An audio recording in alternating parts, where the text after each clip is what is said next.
ती गोष्ट बदलण्याकरता त्याला कुठल्या एनर्जीची गरज आहे? It requires love, gratitude and acceptance. पण आपण इन रियालिटी काय करतो?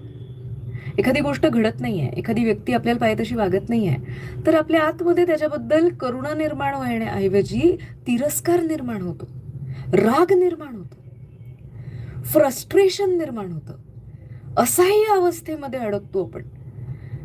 सो ज्या वेळेला आपण एखाद्या गोष्टीला तशी एनर्जी देतो आणि मग रोज टॅपिंग करतोय की हे बदलायला पाहिजे, हे बदलायला पाहिजे, बदलायला पाहिजे, बदलेल का ती? इंटरनली आपल्याला हवी आहे ती गोष्ट बदलण्यासाठी, पण आपण त्याला पोषक इमोशन न देता त्याला बरोबर ऑपोजिट इमोशन, विपरीत इमोशन देतो.